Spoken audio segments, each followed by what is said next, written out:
because people of color are always tools of sacrifice when it comes to a white person's success. We are always going to be the first to go. We are going to be the first thrown under the bus and the last to be picked up.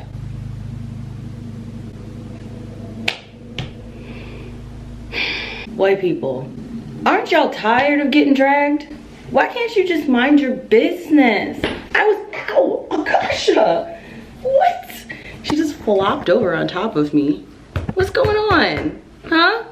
See, Akasha can't even stand y'all. You're exasperating my dog. Yeah, the baby. I was minding my black-owned business, reading for Blackathon, enjoying my beautiful Thursday, sunny winter afternoon. And then I started watching some Instagram stories. I started watching stories of one of my dear friends, and she's talking about some drama that's happening over on Twitter. And I see, of course, white people. One specific white woman is acting a fool on Twitter. Akasha, please. Please. Please. Thank you. Thank you so much. Go lay down. You've done enough. Thank you. Yes, go lay down. Good job. I see one woman is acting a fool. So apparently, what has happened is someone named Kate Corain did decide to review bomb other indie debut authors' books so that her book could take center stage. We've seen this play out time and time again, and I just never understand the review bombers who think that they're going to get away with it, because it always ends up right here with me making a video and you looking stupid. And then this woman, whose name of course is Kate, shocking, decided to cite her autism as the reason for the review bombing. And as you can imagine, people are not having that excuse. So I actually very clearly do not know the situation. I wanted to figure it out with y'all on camera. I want to find out with y'all what's going on. I can't believe I had to download Twitter for this. I have been off Twitter for quite some time, and I am so mad I had to re-download this app for this. So let's find out what's good, because I genuinely don't know what's going on, and I want to know specifically what the dealio is. Dang, so even Shidan is involved in this. They said, why is Kate still trying to lie when we literally have proof the review bombing started in April last year, shortly after To Gaze Upon Wicked Gods' splashy six-figure UK deal announcement. In June 2023, Corain tried a new ADHD medication and said that was when she created her first Goodreads account and wrote negative reviews against her will. I woke up the next morning, I had this awful dread in my stomach, she said, and I couldn't tell anyone because I was absolutely convinced that if I told anyone about what had happened and the fact that I had done something that was so incredibly out of character for me, that I was going to be institutionalized. But she couldn't go back and delete the Goodreads profiles because that meant she would have had to confront the truth about not having autonomy over her action. Someone commented, I feel like this might be her agent telling her to do damage control. She then said her agent dropped her in December and is no longer involved in any of this. Damn, her agent said, against her will. Did the ADHD meds hold her at gunpoint or something? Yes, ADHD medication. The I finally have energy and focus to do what I want to be doing thing, and put the eye roll emoji. Against her will really gets to me. It's another way fellow white people would rather self-infantilize rather than own up to their own actions. The Adderall didn't make her review bomb to such a calculated degree. She chose to do that shit. That was her. Yes, taking accountability for her actions by not taking accountability for her actions. Damn, she got the racism side effect from those ADHD meds. I got insomnia and an eating disorder instead. I'm screaming. My Adderall definitely doesn't make me do anything like that. It just helps me take the trash out. Also, she realized the day after she couldn't change the reviews? Goofy. Up next, she'll be blaming those sleeping pills that made Roseanne racist. This Kate Corain thing is really wild to me, and the media is letting her get away with it by blaming her prescription drugs and autism. This is dangerous. The latest tweet from Del Rey comes out after Kate Corain put out a non-apology apology blaming drugs and her mental health for what she did, and referred to two of her victims as fellow Del Rey authors. I guess this is their answer to that. So now I'm about to read a super long apology. Yay, we're super excited about this from Kate Corain. Dear friends, family, readers, fellow authors, and members of the publishing community. Since June 2022, I've been fighting a losing battle against depression, alcoholism, substance abuse, the full scope of which I've hidden from everyone in my life, cut of shame, and a misguided belief with the right medicine or enough therapy, I could beat it. In November 2023, I started a new medication, and on December 2nd, 2023, I suffered a complete psychological breakdown. During this time, I created roughly 6 profiles on Goodreads, along with 2 profiles I made during a similar but shorter breakdown in 2022. I boosted the rating of my book, bombed the ratings of several fellow debut authors, and left reviews that ranged from mean to downright abusive. 2 of those authors, Molly X. Chang and Danielle Jensen, are fellow Del Rey authors. Sorry, this looks like a screenshot and it is really blurry, so it's hard for me to see these names. I think that says Camilla Cole and Bethany Baptiste just happened to be in the wrong Goodreads list at the wrong time. Not the wrong place, at the wrong time. I felt no ill will towards them. Oh, it's a good thing your intent was good. It was just my fear about how my book would be received, running out of control. My memories of this are extremely fuzzy, so it's possible there are a couple of other authors. If so, please know I take full ownership of what I did to you as well. I'm sorrier than you'll ever know. There's nothing I can say to erase what I did to you. Can we just pause really, really quick? I'm sorry. We didn't need to bring in anything else other than the apology. The apology doesn't need an explanation. The apology doesn't need to be situated within a broader framework. It doesn't, even if this was 110% caused by a psychotic episode, right? You don't need to bring that up in your apology. You can still be sorry. You don't have to bring up, this is not how we apologize. Why are we still not knowing how to apologize to each other in 2024? Apologies should not need an explanation attached to them. Otherwise, they're not an apology.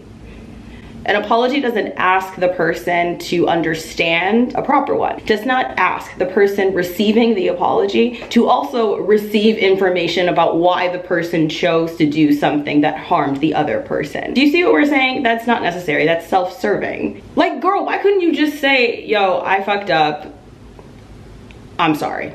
Nope. Okay. Because this is all still trying to save face. I just want to make sure we all understand that. When I was slapped on the wrist by Goodreads and vague tweeted by a handful of people, I panicked that my secret was about to get out. And rather than taking responsibility for my actions, I tried to cover my tracks. Still in the middle of this breakdown, here we go, bringing it up again, I made the world's sloppiest chat with a non-existent friend who was supposedly to blame and sent fake apologies for the actions of said friend, which only made things worse. Not you blamed an imaginary friend. I'm dead, bro. Betrayed the confidence of my agent, my pub team, my readers, my friends, and betrayed my own deeply held values. How deeply were these values held? I just wanted to know. I also dragged one of my dearest friends and debut authors into the muck with me when she came to my defense. I'll leave her name out of this so as not to pull her in deeper. However, if she wishes to come forward, I'll apologize to her publicly as well. Let me be extremely clear. While I might not have been sober or sound of mind during this time, I accept responsibility for the pain and suffering I've caused, and my delay in posting this is due to spending the last few days offline while going through withdrawal as I sobered up enough to be brutally honest with you and myself. I know some of you won't forgive me, and I recognize that you're not required to. No one ever wants to be judged by their worst actions, but that's not always up to us.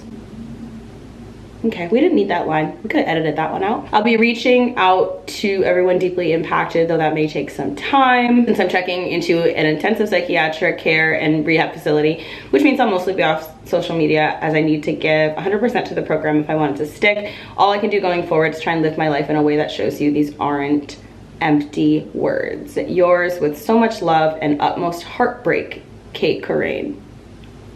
Perfect apology? No, but we are sure that it is sincere. I'm sure that she really is sorry, given what happened. I'm not sure that if things hadn't turned out against the tides of her favor, that she would be sorry at all or would have come clean about any of this, but that's none of my business, personally, because that's between her and whatever higher power guides her, if there is one that does. The bookseller comes out with an article that says, the sad story of Kate Corain spotlights the overwhelming pressures authors face. Someone responds, I told y'all that racist writer Kate Corain was going to be given space to share her story and will eventually either write about it or profit or do the talk circuit for both. Cough, Yellow Face by R.F. Kuang. Racist white women are always centered and reframed as victims. She'll never promote the people she harmed. That was exactly my thoughts. It's exactly my thoughts. That apology was manipulation. That's what that was. Whether she realizes it or not, it's manipulative to bring up the circumstances that caused you to harm a bunch of people of color, debut authors of color, is setting yourself up for empathy. True apologies don't attempt to humanize yourself. They attempt to fully and completely center the feelings and experiences and suffering of the person who was harmed. I don't know why we need to keep explaining this. Let me give you an example of a proper apology. I apologize to you, right? Because I stepped on your dog's paw. I just wanted to go pet the dog, and that's why I stepped on it, and I'm sorry. Not an apology. Do you see why? An apology is, oh my bad, I shouldn't have stepped on your dog. Do I use language that tries to make you feel bad for me? Oh, I was just, no. I was just is code for I'm actually innocent from what happened. It's really no one's fault because I don't understand why this is so complicated. Actually, I do know, because we as a society are scared of accountability, because that means then we have to face all of the horrible things that we do to ourselves and to each other and to the world as a whole. And I understand why that's so scary. Like, true apologies and true accountability is so scary, and I understand that completely. But what we cannot allow happening is white women reframing the narrative and then using their mental illness. It doesn't make any sense. Y'all always do backflips to try and forgive and humanize and prop up white female writers in the community who have done harm. And again, I say it all the time, Donna Tartt. I still get people commenting on my videos about Donna Tartt saying, well, she's ignorant, she's uneducated, she didn't know better. I can't think of a more educated and less ignorant person off the top of my fucking head. What? How are you gonna call a Pulitzer winning author ignorant? She's not ignorant. She chose. She chooses. She knows the critiques. And knowing the critiques, she chooses. Kate knows what review bombing has done. Kate knows. Kate is a part of the book community. Kate has seen this happen again. This is not the first time, far from it, that authors of color have talked about being strategically review bombed. So she knew about this. She knew that this happens, that it was wrong, that this is a strategic way to harm authors of color, and then she did it. And now we're gonna humanize her for it? I just don't get it. I just don't get it. Make it make sense? This comment I really appreciate. Kate Corain is a white woman who purposefully targeted BIPOC authors. She didn't snap from pressure. What she did was calculated.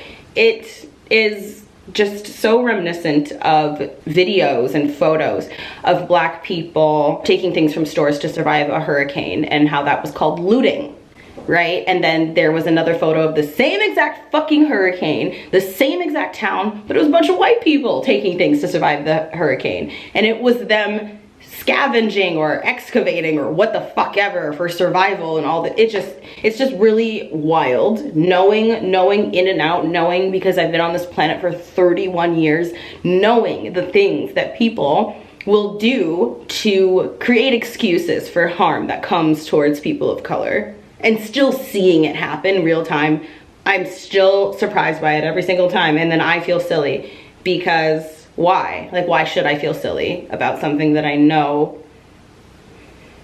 It's just so frustrating. Okay, I'm not yet finding the part where she cites her autism as the reason that she did something racist, but this person says, hi, my autism has made me extremely uncomfortable in situations requiring me to display emotion and get really agitated when something I'm doing gets interrupted. It does not make me create multiple accounts on Goodreads to harass authors of color. Throughout all of this, I'm thinking about my brother who is Black and autistic, and how if he used his autism to harass white women, I don't think he would be here for very long.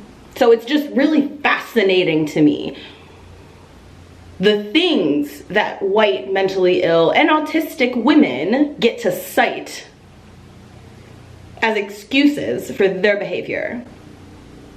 Do you see where I'm going with this? It's just really interesting. It's really interesting because I know a book deal is coming, and if it's not a book deal, it's an op-ed. It's an article that's supporting her and just letting her know, and it just gives June Hayward from Yellowface, or June Hayforth, or whatever her name was. I hope Kate Corain struggles to get blurbs. I hope she can't find conversation partners for events. I hope she gets politely asked to leave panels and conferences. I hope when readers approach her table at solo events, they bring up this incident to her face. This tweet comes from Kayla Ankrum, who is an incredible Black author. And this tweet is important for several reasons. First, because it is very not so subtly talking about the issues that Black female writers face when in these literary spaces, when at panels, when at conferences, the way that Black women are treated in these spaces if they are not predominantly Black, right? If they're mixed company spaces. It references that Xiran Jay Zhao and other authors of color were strategically stripped from the Hugo Awards for racist reasons. Authors of color are out here facing real challenges to winning awards and recognition for their work. Xiran is one of the most famous in terms of numbers, right? In terms of their YouTube and their Instagram and their Twitter presence, etc. One of the most famous writers of our time. Iron Widow is getting adapted. The book is incredible. Every single word that Xiran has put on paper is incredible. Xiran is still struggling for recognition. Do you see why people are upset? If an Asian person who has one of the largest in terms of numbers literary platforms or public platforms can't win awards for their work, why is it that women like Kate are allowed to review bomb and torture and terrorize authors of color and still get positive articles written about them, still be allowed into these rooms, right? Still get a seat at the table, still get to find conversation partners at events where she is surrounded by the people and the communities that she has harmed. She still has the right to go into these spaces and feel comfortable and welcomed because like, oh, well, she was going through a lot. And we're not talking about how the authors that you targeted, do you think that they don't have mental illness? Do you think that they may or may not be autistic? Do you think that they are all also not struggling with hospitalization, with alcoholism, with eating? Do you think you're the only person in this room that has trauma, that is struggling, that is trying to keep yourself above water, who is just grasping for a ray of the sun? She knew, but her suffering and her getting ahead and her platform were more important because people of color are always tools of sacrifice when it comes to a white person's success. We are always going to be the first to go. We are going to be the first thrown under the bus and the last to be picked up.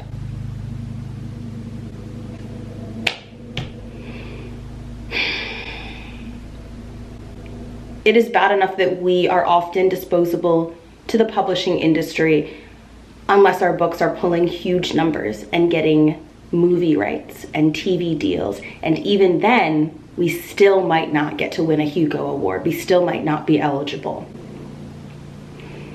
It is frustrating that people will point to 10 best-selling Black authors, 10 best-selling trans and Latinx authors and say, well, the struggle is over now.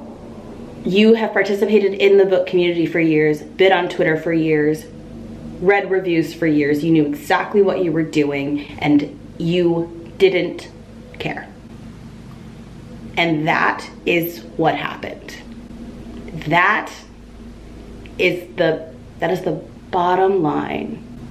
That is the bottom line.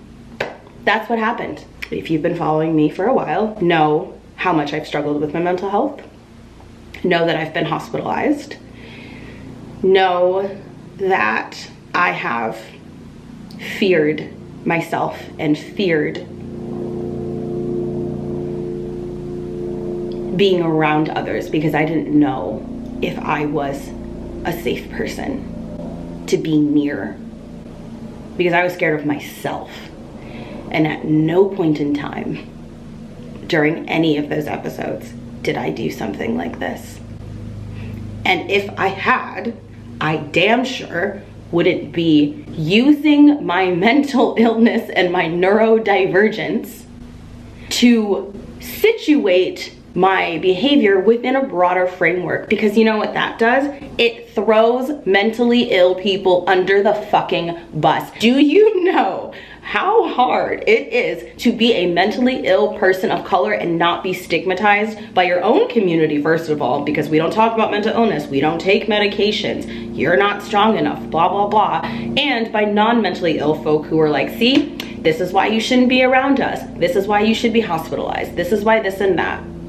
So it is not just authors of color that this woman has hurt, but it is other autistic people. It's other autistic women. Autistic women have a really fucking hard time getting seen and listened to and appreciated and respected, especially because their autism doesn't always or often show up the same way it shows up in autistic boys. And there is a hierarchy of what counts as autism.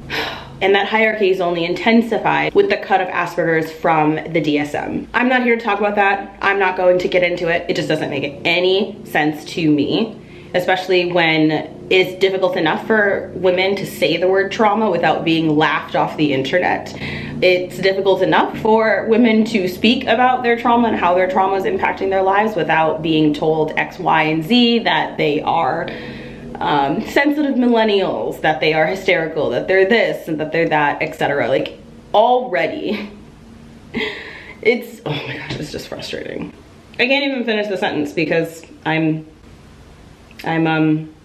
over it. Ooh, and then Kayla goes on. I hope all of the avenues of community that we use to support each other as colleagues in public and behind closed doors are denied her. Because even people who only care about money and product are uncomfortable with the amount of risk she poses as a client. I hope it lasts. I hope she has to use a pen name. I hope she suffers the embarrassment of knowing her agent has to send sheepish emails on her behalf. I hope big reviewers look her up and then decline to provide marketing. I hope she feels the chill of isolation. It's okay to not want community and think other authors, agents, or editors have no or any bearing on you or your work, I guess. But I want that desire to be fulfilled completely at every level of the process, from the top to the bottom. So I think I'm finding the post that people are circulating the most. In November, Corinne said she switched medications again. At that point, she was prescribed a medical cocktail of Zoloft, Buspar, Vyvanse, Lamictal, ketamine, and trazodone, all of high doses, which, again, Black people not being given medication at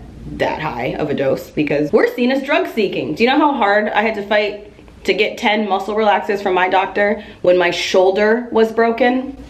Okay.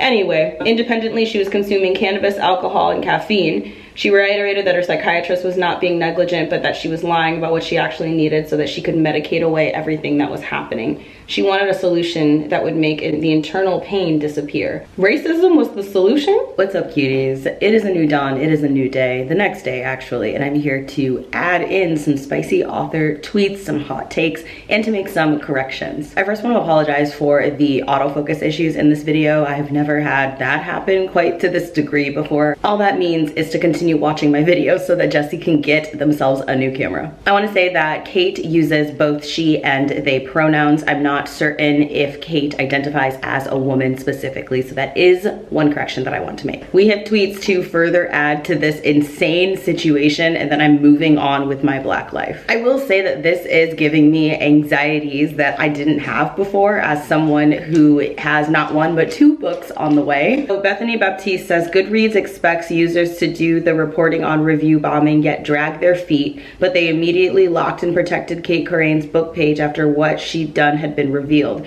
There's no consistency. We've had Goodreads review bombings within 2-month span and Goodreads did nothing. RM Virtues, who is an incredible author, said maybe I should have been a little more vulnerable. Maybe focused on me instead of the other people harmed. Maybe I should have made this my whole personality, but no, I didn't. I tried to forget, to leave it alone. But I'll be honest now, I'm falling apart at the fucking seams. I had a horrible meltdown, a public one.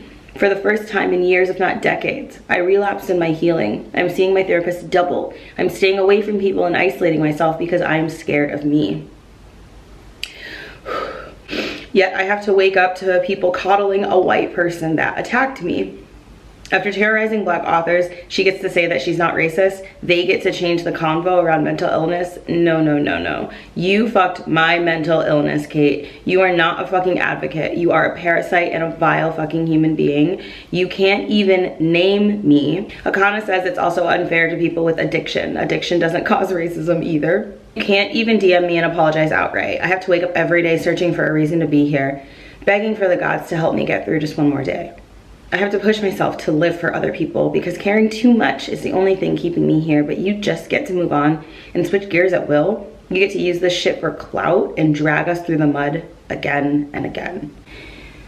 You are a liar, Kate, a liar and a racist, and I swear as long as I breathe, I will not let people forget it. Thank you for giving me one more reason. This series of tweets started with, I want to say something to Kate Corain and Daily Beast. It won't be nice, it won't be pretty, but I'm at the end of my fucking rope with everything, so I don't care. And then the rest of the tweets proceeded to follow. It really, really sucks the way that we are expected to bear our suffering publicly and in great detail in order for people to get it. That attacks on our lives itself aren't enough. I have to then tell you in explicit detail, because the society loves trauma porn, how much I was affected and how bad it hurt and how I had a suicidal episode after it, and only then will people give a fuck. It continues to put the burden of humanizing people of color on people of color, and that really, really sucks.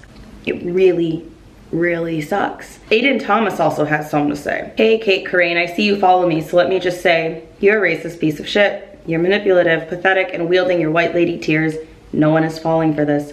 Go away. Which is unfortunate because some people are. The most impressive thing about the new Kate Corain article is that she couldn't quit abusing alcohol and marijuana and sort her meds while uncontrollably writing horrible reviews, but she also somehow swiftly and miraculously fixed all that once her bad behavior was discovered. Sophia Slade is back in a medical environment. Bringing up her autism is also very weird to me, and I am saying this as an autistic person. Yes, I have missed embarrassing social cues before and misunderstood things allistic people might grasp. No, I have not gone on months-long tirades. I don't know where the rest of that tweet went, but we see where that was going. The Kate Corain article makes it seem like not a single author knows what it's like to be disabled, as if depressed or autistic authors or authors with ADHD or authors who are addicts don't exist at all.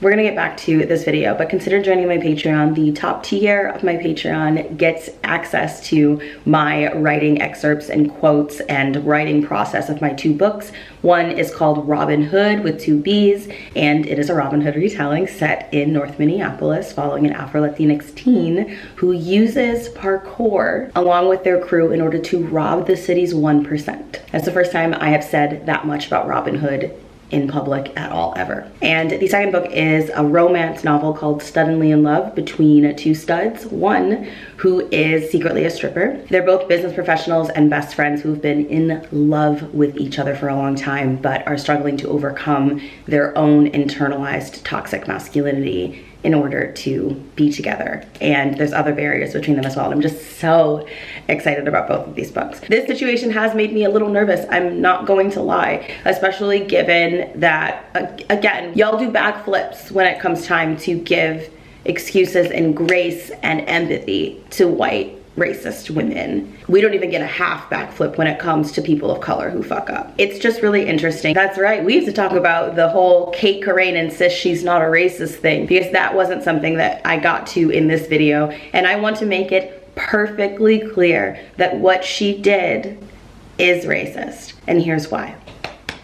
Is this thing on? The reason so many of you struggle with apologies is because you think harm only happens on purpose. You think racism only happens on purpose. Racism is often negligence. Say it with me, kids. Racism is often negligence. Racism, given that we all know it's systematic, and some of you will be like, yeah, I know, while simultaneously doing and saying things that show that you don't actually know and hear. You feel me? Racism is systematic, and that means this system encourages people, White women especially, to not consider how their actions and behaviors affect and impact communities of color. So her saying, oh, these authors just so happen to be people of color and I wasn't out here targeting specifically debut authors of color, that might be the case. But the fact that you didn't even stop to consider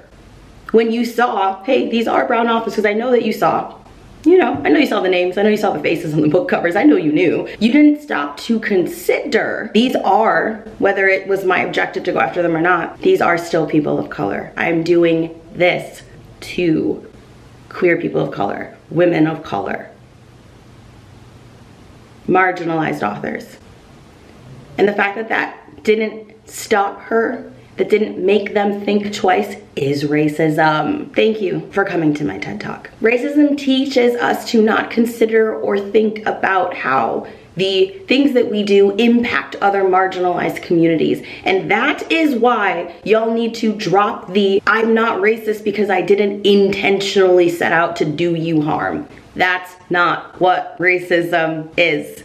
It hasn't been that way for a long fucking time. So I need you guys to let go of this antebellum hierarchical racism and start thinking critically about what racism looks like in 2024. And the fact that so many of y'all are so scared to confront when you are told that you've done something that is racist is a part of the reason why the subversive racism gets to thrive unchecked the way that it is. It's why it leads to... And now it's time for Kate Corain's side of the story. That's all that I'm gonna say. Join my fucking Patreon.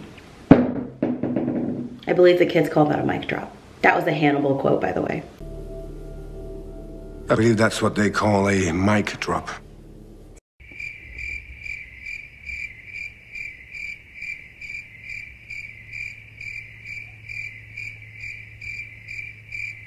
Yes, this tweet is killing me. The way Kate Corain went to rehab, not to better herself, but to learn how to weaponize therapy speak to try and gaslight and manipulate her way back into the public's good graces is sending me. Okay. Kate Corain did a new interview with the same outlet and columnist that interviewed me. Kate is claiming autism is the reason they attacked me and other people of color debut authors. I am the author who had to delete my Goodreads due to Kate's harassment of my book on genocide. Here's a thread. Disgusting. It says Corain explained that she comes from a family that battled serious mental illness and where addiction runs rampant. She was diagnosed with dyslexia and attention deficit disorder, hyperactivity disorder, when she was a child, but didn't realize that she had autism until January 2022. I had spent my entire adult life struggling with the challenge of being autistic in a world that seemed designed to punish autistic people for existing. Because I am what people would consider pretty high functioning, it meant a lot of these struggles seemed really unreasonable to other people in my life. Kate Corain is a debut author who gave fake low reviews to fellow debut authors to inflate and popularize their own book over ours and cite it's because of this medication. Kate now wants to shift the conversation, apparently. Kate, quote, I want to try and change the conversation around mental illness, around addiction, and around what it's actually like to be in publishing as a first-time author, as a disabled author. My book, The Empire Wars, is about genocide, including the 2 genocides my family endured. I am literally starting over from scratch and struggling because of Kate Corain's harassment.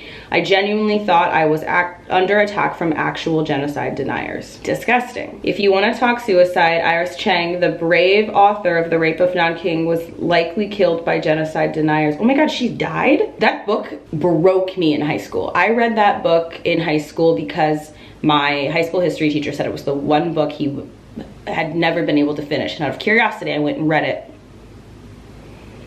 And it was very, very hard to finish. The Japanese government hid it. She received violent death threats from genocide deniers who demanded she be killed. She was soon found dead. This is serious. Actually, I think I did learn about this in high school and buried it because I was so horrified. We want to talk disabled authors. Bethany Baptiste is a disabled author that was mislabeled as an ableist in order to protect Kate Corain. Kate lied about attacking her own actions of attacking Bethany's book and others. Bethany is not even mentioned in this apology. That must have been one of the people that Kate forgot. To be clear, mental illness, suicide ideation, neurodivergence is excruciating and heartbreaking, but this was calculated behavior. Neurodivergence and meds don't cause racism. I can't believe I had to type that. At least respect us enough to say, I fucked up, it's on me. Can we talk about that time? I'll never forget this. Maria, if you're watching this, please text me and tell me if you remember this. I was freshman year. Picture this, Sicily, 1985. Okay, sorry, this is not Golden Girls. Freshman year, okay, bright-eyed and bushy-tail. I'm hanging out with this girl, Maria, who is also biracial and just trying to survive in college, and we befriend these three other freshman students. They all happen to be white, and one of them, her name was Kayla, we were all in the mess hall, and she was telling a joke, a story that she thought was funny. And she's talking about how her mother said, they were at a drive-through, and apparently the car in front of them had reservation plates. And her mother leans out the window and screams, "What are you ordering for the whole reservation?" And Kayla tells this story and starts laughing. So you can imagine what my face looks like, right? You can imagine what Jesse's face looks like. And I look at her and I say, racism isn't funny. And she turns and says, well, my mom's bipolar. And I will never forget that moment so long as I live. I remember turning and looking at Maria, and the reason that Maria and I have been friends for 10 years is because we bonded over trying to survive that group of kids and trying to befriend them despite how horribly proudly racist they were. And that was just the beginning. Long story short, that is exactly the flashback that I got in my head and in my body reading that little excuse. That's great. And that's what I'm saying. At least respect us enough to say I fucked up, it's on me. That's all you have to do. I'm sorry. This is what I did. I'm sorry that I did it. No need to bring up your neurodivergence. No need to bring up the trauma and the psychiatric state. None of that. None of that changes it. It changes nothing. That's for you. That's between you and the people in your life. That's not for the people who are getting the apology. If you want to vent about and discuss about how those things contributed to your behavior, you don't do that to the people you're apologizing to. You do that to your friends. You do it to your therapist, your partner, your community, your dog. You do it to the mailman. You do it to somebody else, okay? You process that in your journal. I just fucking cannot. Kate Corain is also fake apologizing for attacking my book during Black History Month. The audacity. And use the same Black columnist who interviewed me. Please support the authors affected. And you can pre-order Akana's book on their Twitter page. I don't know what pronouns Akana uses. Oh my gosh, they also attacked So Let Them Burn, which is on our anticipated reads list. Can't wait for that. So I'm adding all of these authors' books to my anticipated list. Oh my god, they also attacked The Poisons We Drink, so that's really great. We love that. Voyage of the Damned also was attacked. Jeez. Oh my god, how many authors? Molly Chang, author to Gaze Upon Wicked Gods, was even in the same publisher imprint, and their book was attacked. Molly was not mentioned in the new apology at all. Well, that book looks stunning. We're excited about that. A.M. Enright, people of color author of Mistress of Lies, was also affected. Please support their book. Ooh, trans male female romance.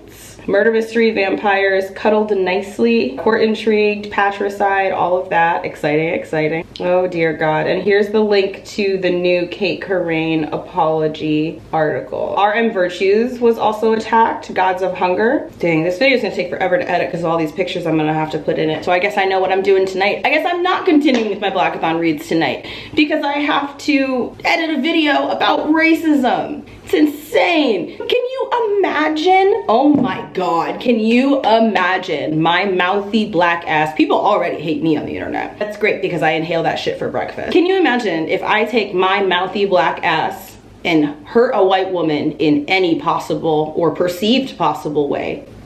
Me then getting to say, my racial trauma was the reason. I'm just curious, how many times has a black person cited mental illness as the reason that they harmed a white person and gotten away with it? I simply cannot imagine this going in my favor if the tables were turned. Do you know why? Because it hasn't happened. You will not find it having happened. You will not find evidence of a Black author doing this and then getting an op-ed and doing all of this shit and thriving and getting a chance to tell her side of the story or their side, or God forbid his side. Oh my God, imagine if Kate Corain had been a Black man review bombing a bunch of white women. He would be dead. Exactly, Akasha. Exactly. There you go. Who's your girl?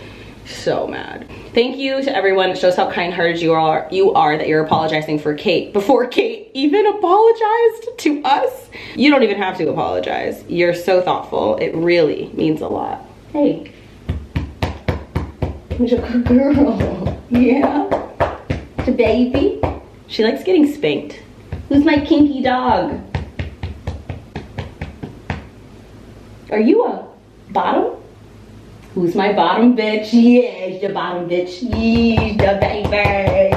Bam. Further in this new 2024 Kate Corain situation, I'm pissed off for people with autism, neurodivergence, and mental health medications. It's not fair that they dragged you into this. So many of you fight against these stigmas and now it's being weaponized as a deflector. I can't even talk about, because I'm not going to, because I shouldn't have to air out, you know, my personal business if I don't want to. But all I'm gonna say is the struggle of being a young Black person and trying to talk to your Black elders about why you need meds. Some of our Black elders, not all, but some of which who may be in my family, are very against medicating for mental illness for some very understandable reasons, right? The experimentation, the medical experimentation and the forced sterilization of Black men, women, and children in this country is where that aversion within the Black community to meds comes from. That's where it comes from. It doesn't come from Black people just not trusting white people. No, it comes from experiences. It comes from when medication was introduced into our lives, it was to take our children from us. It was to take our reproductive organs from us. It was to give us syphilis against our will, to carry that disease while they watched and wrote notes and watched as we spread it throughout our community. That's why Black people, especially Black Southerners, especially old heads, are scared of doctors and medication. So that's why now, in 2024, Black young people are still trying to bring our elders in and say, hey, I know what happened to you was painful and it was horrible and it was unacceptable and it is still happening to this day. Let's not lie to them. But medication can be a good thing. It can be a good thing. It saves Black lives. It's important. It is critical. And if somebody says that they need meds, believe them. If somebody is on meds and says, hey, these are what I need to survive, believe them. And everything that this woman is doing, I just cannot express. It just sucks. It really, really, really, really sucks. There's already so many barriers to accessing medication for certain types of people. Akasha, no, go lay down. So I've been talking with my dog trainer about this. When she hears the record button go off, she comes running, and it's because she knows that recording Jesse doesn't pay attention to her. And so that's when she comes and tries to get me to pet her and stands in front of the camera. For a long time, I just thought it was a coincidence, and the trainer was like, no. She's doing this on purpose. I'm reinforcing it because when she comes, I don't chase her off. I pet her and I'm like, yay, because she's so cute. So I need to be better. So if you ever see me, you know, like clap at her and chase her away, it's not because I'm abusive, it's because it's good for her training, but it's so hard.